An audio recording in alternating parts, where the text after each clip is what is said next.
In a stunning turn of events, the FBI has uncovered multiple inconsistencies in the official account of actor Gene Hackman's mysterious death. What was first believed to be the quiet, natural passing of an aging man battling Alzheimer's has now escalated into a full-scale investigation filled with troubling questions and unexplained details.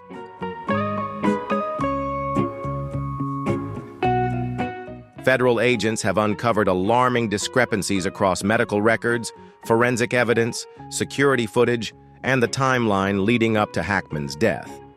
These revelations not only cast serious doubt on the reported cause of death, but also force investigators to re-examine every element surrounding the case.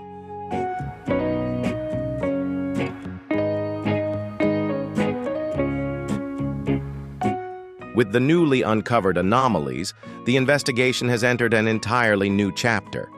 FBI specialists are digging deeper, determined to expose the truth, connect the missing pieces, and resolve the lingering questions.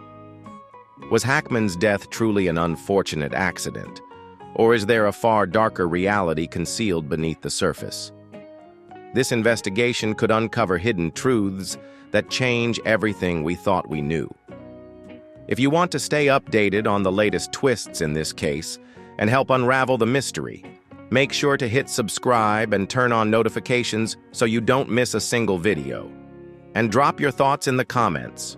What's your take on the irregularities in the FBI's findings? We're eager to hear what you think.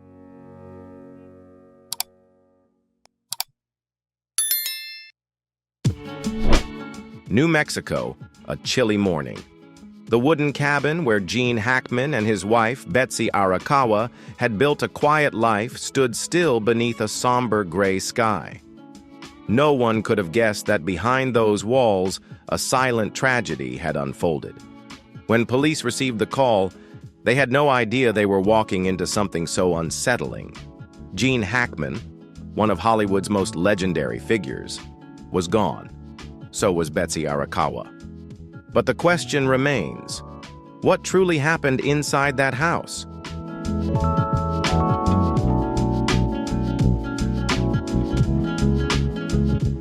When news of Hackman's death hit the headlines, the public's first reaction was stunned disbelief. For nearly 20 years, he had stepped away from the limelight, choosing instead a quiet life in New Mexico with the woman he deeply loved. No paparazzi, no red carpets, no interviews, just Hackman, Betsy, and the calm rhythm of nature. And now, both were suddenly gone. Hollywood trembled as longtime friends like Robert Duvall, Dustin Hoffman, and Clint Eastwood shared their heartfelt tributes. Yet beneath the mourning, an unsettling question lingered in the air. What truly happened?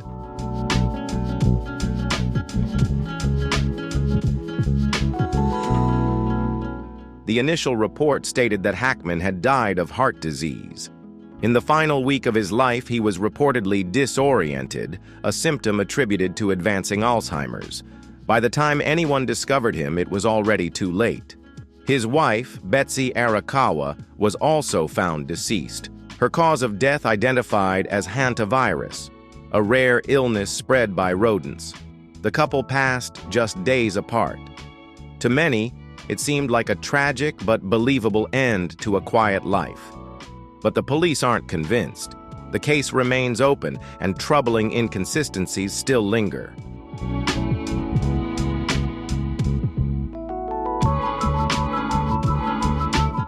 Was Hackman's Alzheimer's really as advanced as reported in his final years? His long absence from the public eye led many to assume the worst, that he was deep in the grip of the disease. But those who knew him paint a different picture. Friends and neighbors say he was still mentally sharp.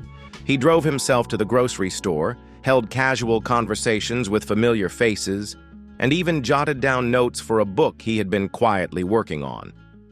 So why does the report claim he was disoriented for an entire week before his death? And if his mind was still intact, why didn't he reach out for help?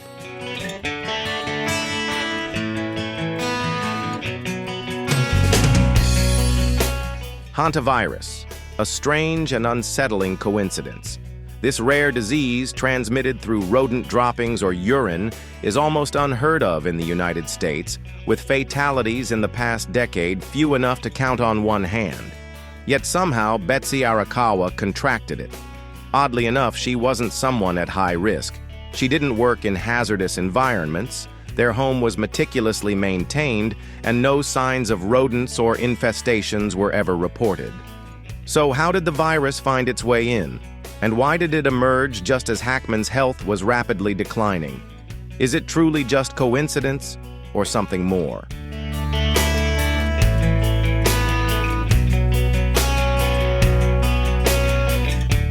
There were no signs of an emergency call. Police reviewed the call logs from Hackman and Betsy's final week. Nothing. No 911 calls, no attempts to reach out, no indication that either of them sought help. It's a troubling detail, especially considering reports that Hackman was disoriented due to Alzheimer's. If he was truly struggling, why didn't he pick up the phone? And if Betsy had fallen seriously ill, wouldn't Hackman, sharp as friends say he was, have noticed something was wrong? Yet, there was only silence. No calls, no cries for help, no knocks on neighbors' doors. Why?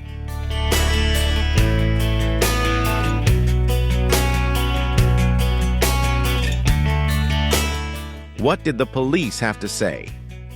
While the official cause of death has been released, investigators have yet to close the case. One anonymous officer told the press, "There are gaps. There are inconsistencies. And until we find a clear and credible explanation, we will keep digging to uncover what really happened inside the home of Gene Hackman and Betsy Arakawa." The question now is, will Hollywood settle for the narrative of a quiet, natural tragedy, or is there a deeper, hidden truth waiting to come to light?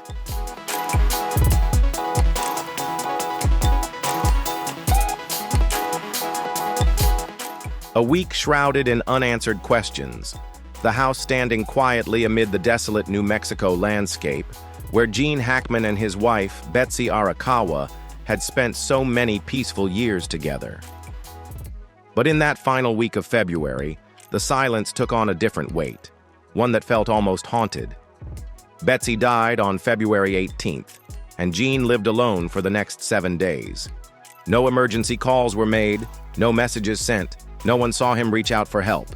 So the question remains, what truly unfolded inside that house?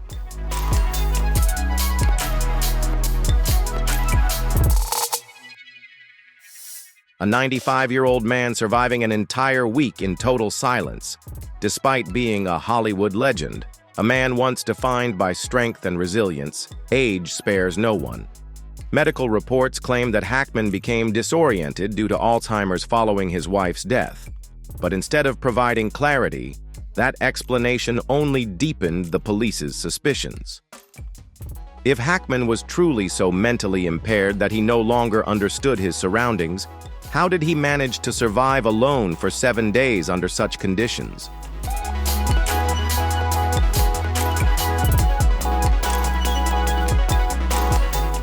No one saw him step outside.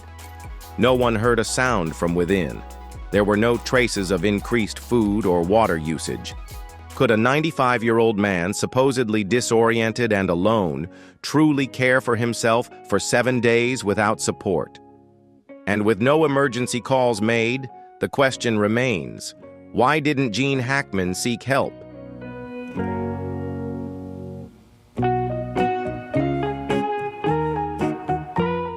One of the most baffling elements of this case is Hackman's absolute silence. He didn't contact the police, didn't reach out to neighbors, and made no attempt to call family or friends. The landline sat untouched, his mobile phone rested on the desk, yet not a single call was made during those 7 days. This wasn't a sudden event. He had time to react, time to ask for help. So why did Hackman do nothing?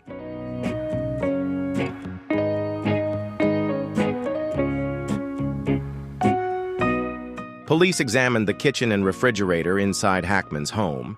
There was no evidence that any meals had been prepared during the final week. They checked the sink, the bathroom, no signs of increased water usage.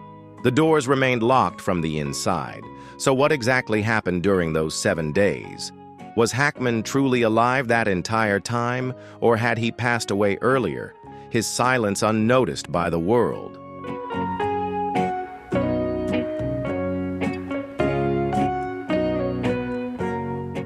Gene Hackman had a pacemaker, a device designed to monitor his heart rate and transmit alerts to a medical center if any irregularities occurred. The last recorded signal from that pacemaker was on February 18th, the very day Betsy passed away. After that, nothing. Complete silence. If Hackman truly remained alive until February 26th, why didn't the pacemaker register a single heartbeat during those 8 days? Where was the data? And what does that silence really mean?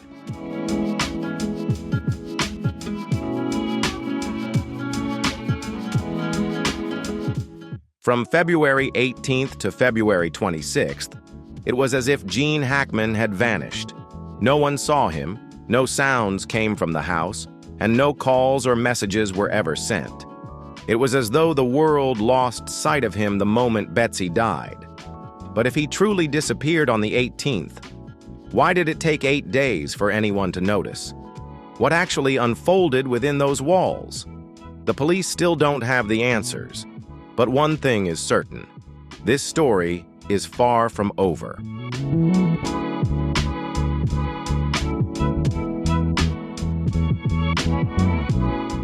Gene Hackman's estate in New Mexico stretches wide and still, cloaked in the heavy silence of a tragedy that refuses to rest. When police stepped inside, their footsteps echoed across the cold wooden floors, met by the lingering presence of something unresolved. The scene was fragmented, like a puzzle with too many missing pieces, but no one could have predicted that one of the most vital clues would come not from forensics or files, but from a small, silent witness, a dog.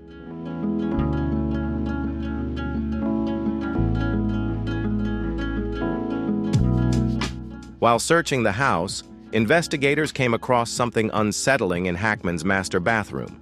At first glance, the cabinet door appeared ordinary, closed, undisturbed, no signs of forced entry. Nothing seemed out of place. But when one officer gently opened it, a chilling sight emerged. Inside, confined to a small cage, lay Zena, Hackman's beloved dog, lifeless and still.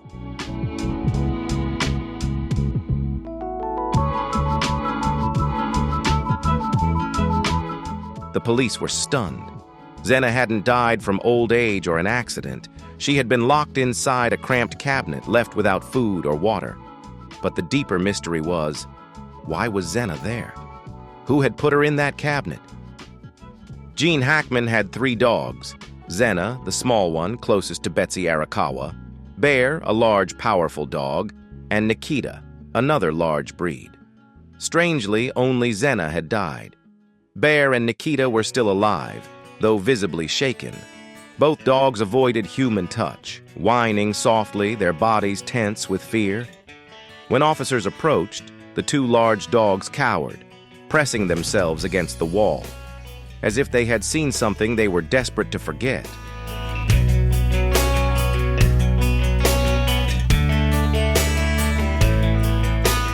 Dogs have sharp instincts. They don't react with fear unless something truly unsettling has happened. So what took place inside that house? Zena's death was no accident. Just days before Hackman and Betsy were found, Zena had undergone a medical procedure. Betsy Arakawa, known for her deep love of animals, had been especially attentive to Zena's recovery. Yet instead of resting comfortably in a warm, quiet space, Zena was discovered locked in a cage, hidden inside a closed cabinet. The questions multiply. Why was a recovering dog confined in such a cruel way? Who put her there? If Hackman was truly disoriented from Alzheimer's, would he have had the clarity to do this? And if not Hackman, then who?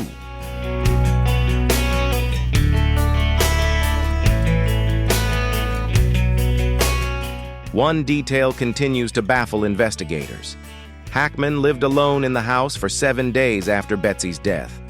No emergency calls were made, no messages sent.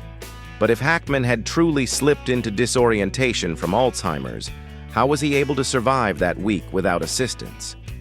Even more troubling, Zena died during that same period, meaning she was locked in the cabinet while Hackman was still alive.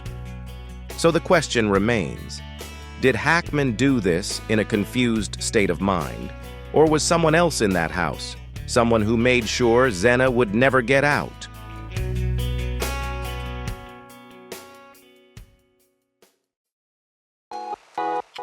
One theory put forward by investigators is chilling, that someone else may have been inside the house during that time. If Hackman wasn't mentally present enough to lock Zena in the cabinet, then who did? The police combed through the scene again, searching for any trace of a third party.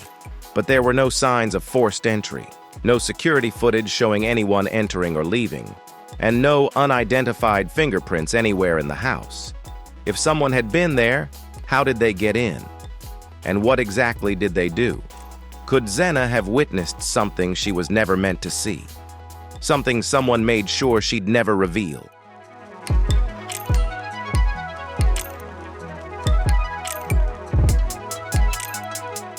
Police began to entertain a far more unsettling theory. What if Zena had witnessed something she wasn't meant to see? If there had been a confrontation, a violent encounter inside the house, Zena might have barked, growled, reacted instinctively. And if someone had something to hide, they might have locked her in the cabinet to keep her quiet, or worse, to erase a living piece of evidence. Bear and Nikita were still alive, but their behavior was anything but normal. Their trembling, their fear, they weren't just confused, they were traumatized.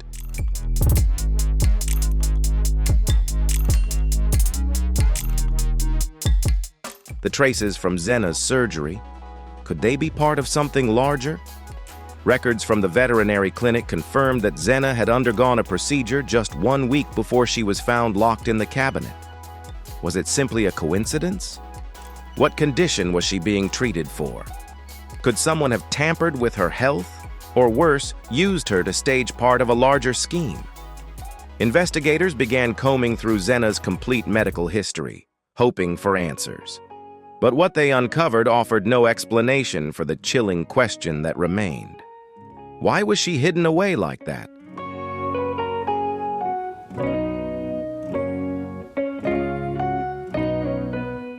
What truly happened inside that house? And could the timing of Zena's surgery hold a deeper meaning? Records from the veterinary clinic confirmed that Zena had undergone a medical procedure just 1 week before she was found locked in the cabinet. Was this timing purely coincidental, or something far more deliberate? What condition was she treated for? Could someone have tampered with her health? Was Zena intentionally made a piece of this disturbing puzzle? Investigators dug through her full medical history, searching for answers. But nothing they found could explain the cruel, calculated decision to hide her away like that.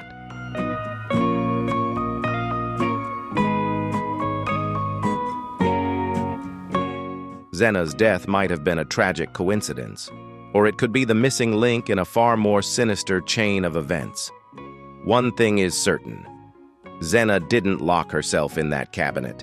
Hackman, possibly disoriented, may not have had the awareness to do it. Yet the other 2 dogs were still alive, visibly shaken and terrified. So who put Zena in there? The question remains unanswered, but it has pushed the investigation into an entirely new and unsettling direction. This case is beginning to look far less simple than anyone first believed.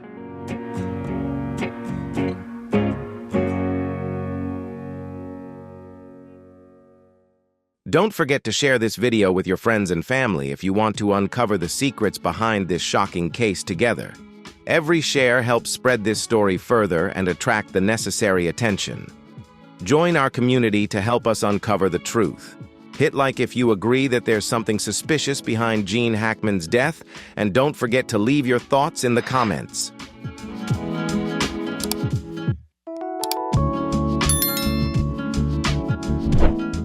Gene Hackman's sprawling estate in New Mexico was once a quiet refuge, a place of peace and solitude. Now it stands as a haunting crime scene, shrouded in unanswered questions, where 2 lives ended, and no one truly knows how or why. Every lead circles back to one crucial mystery: what really happened to Betsy Arakawa before she died? To find that answer, investigators turned their attention to the most vital piece of evidence they had left: her phone.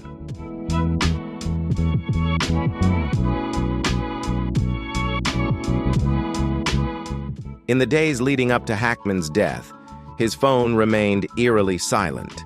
No emergency calls, no outgoing messages, no signs that he had reached out to anyone. If, as the official report claims, he was suffering from advanced Alzheimer's, that might explain his lack of phone use. But it also raises a troubling question. Was he truly that disoriented? Or did someone take the phone from him? And if he wasn't capable of using it, then who else was inside the house during that time?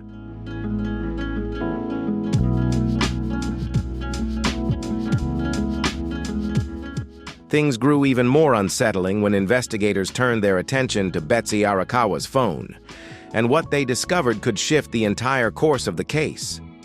Her phone was still in the house, left on the kitchen counter, undisturbed. But all activity abruptly stopped after February 11th. No texts, no outgoing calls, no attempt to contact anyone, not even as her condition was reportedly worsening. This was highly unusual. Betsy was known to be active, regularly keeping in touch with friends and family. If she had truly contracted the hantavirus, she would have suffered symptoms like fever, fatigue, and shortness of breath for days. It's hard to believe she wouldn't have reached out to someone. So the question remains: why did her communication suddenly go silent?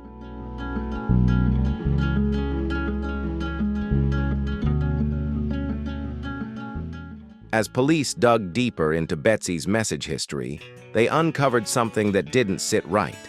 Her final text was sent to a close friend on the morning of February 11th. It seemed harmless at first, just a simple message. "I'm feeling a little tired today, probably just exhaustion. Talk later." Her friend replied shortly after, checking in on her. But Betsy never responded. From that moment on, total silence. This raised a crucial question. Was Betsy truly just feeling a bit tired that morning, or was she already experiencing the first symptoms of something far more serious?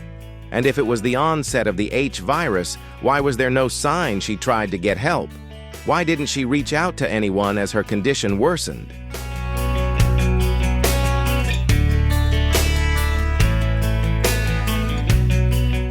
Investigators reviewed surveillance footage from the surrounding area and uncovered the last known sighting of Betsy Arakawa, captured on the afternoon of February 11th.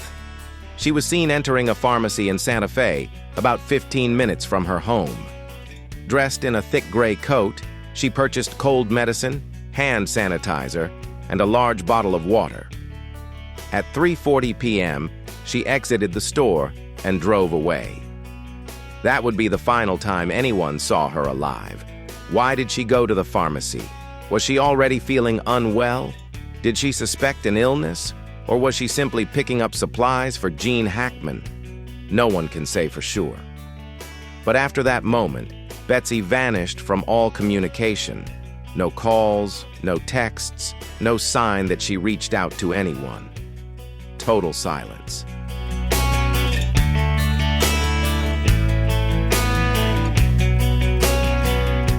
If Betsy had truly contracted the hantavirus, she would have shown symptoms in the days leading up to her death: fever, fatigue, shortness of breath.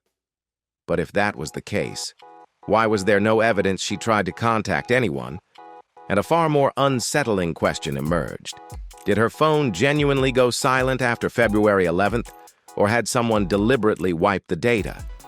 Investigators began digging into the phone's hidden files, looking for deleted calls, unsent messages, or anything that had been concealed. But before they could finish their analysis, a new discovery surfaced. one that would shift the direction of the entire investigation.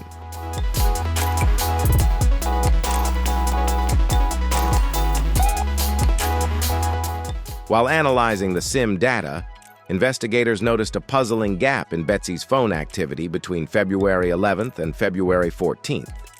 No calls, no messages, complete silence. But on February 15th, something strange appeared. A single outgoing call that lasted only 2 seconds before abruptly disconnecting. Who was she trying to reach? Why was the call cut off so quickly? Was Betsy still alive at that point, or had someone else been holding her phone? The timing was too suspicious to ignore. The police began to suspect that Betsy may have uncovered something before her death. Did she try to reach out for help but never get through? Was the call blocked? Or was her phone deliberately tampered with to erase the truth?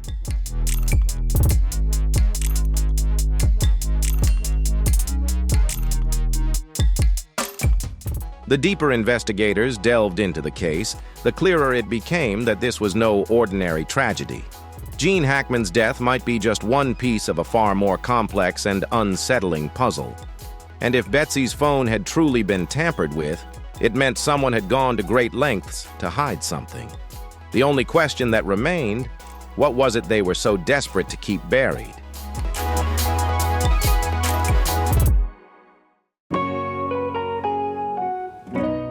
Mudroom, the small space between the garage and the main entrance, was where Gene Hackman was finally found. His body lay on the cold floor beside his signature sunglasses and walking cane, as if he had dropped mid-step. The position of his body suggested a sudden collapse, no chance to brace himself, no moment to cry out. But was it truly a tragic accident brought on by age and illness, or was something far more sinister hiding behind that final fall?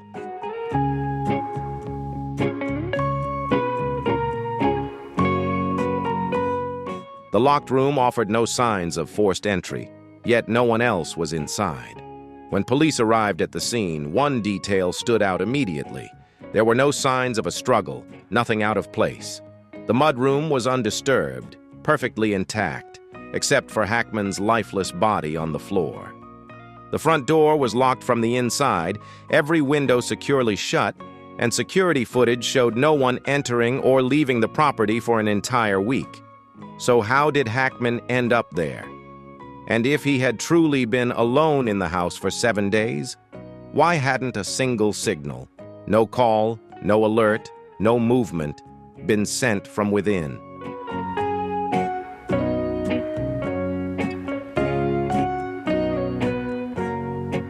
Hackman's condition when discovered raised immediate red flags. There were no signs he had tried to get up. His walking cane rested neatly beside him, upright, undisturbed. His sunglasses lay nearby, unbroken and perfectly intact, as if carefully placed rather than dropped in a fall. This led police to consider a chilling possibility. Did he collapse suddenly from a heart attack, or did he see something that froze him in place? Was someone else in the house with him at that moment? In a typical fall, there are signs of instinctive reaction. Scrapes on the floor, a hand reaching out to break the fall. But here, there was nothing, just silence, stillness, and mystery.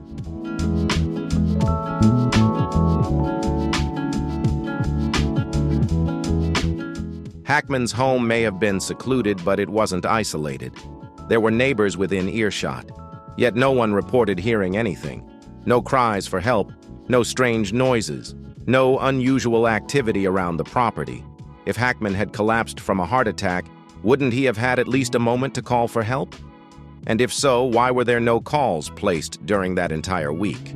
Could someone have intervened, ensured he couldn't reach out? Police combed through his full communication records and found nothing. No emergency calls, no outgoing messages. Which leads to the most unsettling question of all. Did someone come and go without leaving a single trace?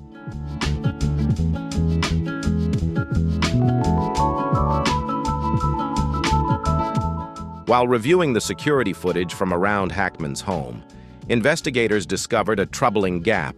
On February 18th, the exact day his pacemaker recorded its final signal, all camera data abruptly stopped. Was this a coincidence, or did someone come to the house that day? Did they speak with Hackman? Were they involved in what happened next, and what occurred during the hours when the cameras failed to capture anything at all? Even more disturbing, from February 18th to February 26th, the system recorded no movement inside or outside the home. Was Hackman really lying there for days, unnoticed and untouched? Or did someone intentionally erase the footage to bury the truth?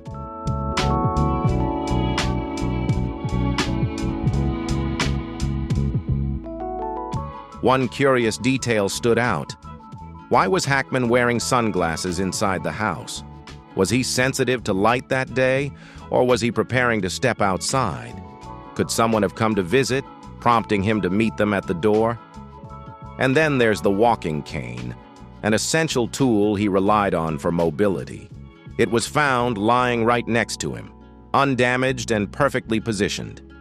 If he had collapsed suddenly, the cane should have fallen with force, landing at an odd angle or sliding across the floor. Instead, it looked as though it had been gently placed beside him. These subtle clues may seem minor, but they could speak volumes. Did someone come to the house that day? And if so, what happened next?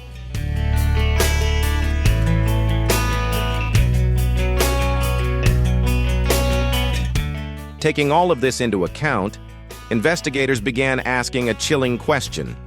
Did someone visit Hackman on February 18th? Could that visitor have played a role in his sudden collapse? And if so, how did they leave without leaving a single trace behind? If someone was inside the house, they may have staged the scene to look like a quiet, natural death, masking something far more sinister. The police are now re-examining every detail, every overlooked clue. But the deeper they go, the more unsettling questions emerge. And as they peel back the layers of this quiet home, a haunting truth is beginning to take shape.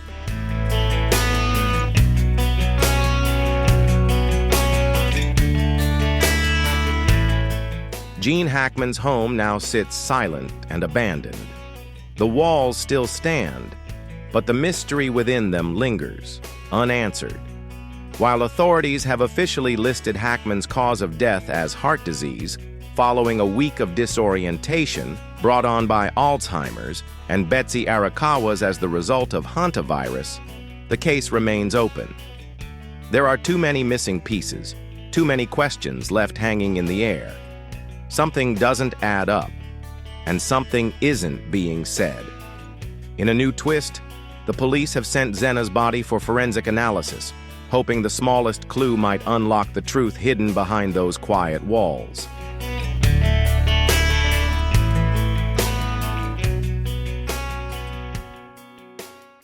Anyone who's ever owned a dog knows one thing for certain. When something feels wrong, they react. Yet instead of being found in the yard or living room, places where she could have barked, run, or drawn attention, Zena was discovered locked inside a cabinet in the bathroom, an eerily unnatural place for any pet. Who put her there? Was she confined before Betsy died, or only after Hackman collapsed? The other two dogs, Bear and Nikita, are still alive but remain in a constant state of fear, clinging to the last place they saw their owners, trembling, withdrawn, showing every sign of deep trauma. Which leads to an even darker question. Did something happen inside that house? Something the dogs sensed before anyone else did? And if Zena was truly poisoned, could that be the smoking gun? The proof that someone carefully, deliberately staged everything to look like a tragedy?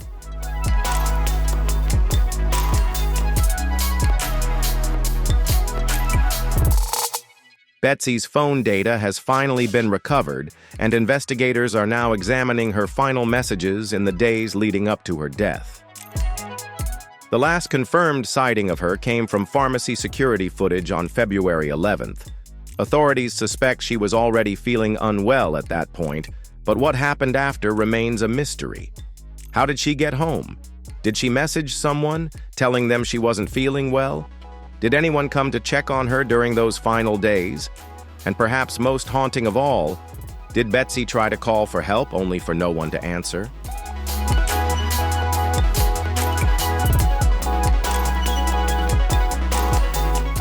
Strangely, after February 11th, Betsy's phone went completely silent.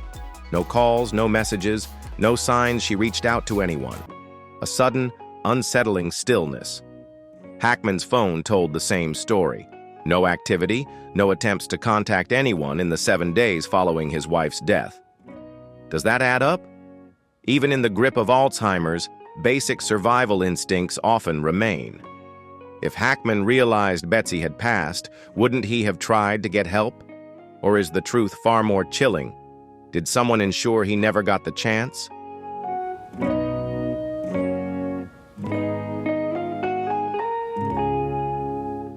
The pieces of this puzzle still refuse to fall neatly into place. Let's take a closer look at the anomalies. Betsy died from the hantavirus, an extremely rare disease spread by rodents, yet no one knows when or how she was exposed. Hackman, reportedly in the late stages of Alzheimer's, lived alone for 7 days without ever reaching out for help, an unlikely scenario given even diminished survival instincts. Xena, their smallest dog, was found locked in a cabinet and died under mysterious circumstances, while the other 2 dogs survived but were visibly traumatized. There were no signs of forced entry, yet security footage shows a strange gap on February 18th, the same day Hackman's pacemaker sent its last signal. So the question remains, what truly happened inside that house?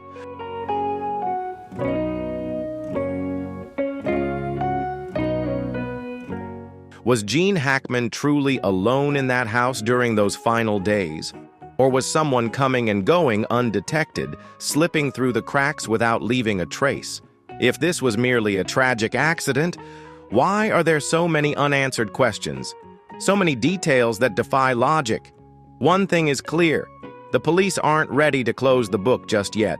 Though the official causes of death have been released, the case remains open and the investigation continues. Xena's forensic report is still pending. Betsy's phone data is undergoing advanced decryption, and experts are meticulously reviewing the security footage frame by frame, searching for any signs of tampering.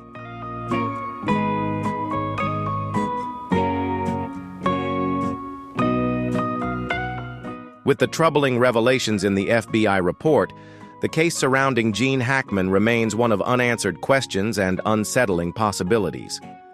The vague details and unexplained gaps only deepen the mystery, forcing us to ask, was this truly a tragic accident? Or is something far more sinister being concealed? We'll continue following every lead in the search for truth. Thank you for watching, and don't forget to subscribe and turn on notifications so you never miss the latest developments. Together, let's keep digging deeper and uncovering the secrets still hidden in the shadows.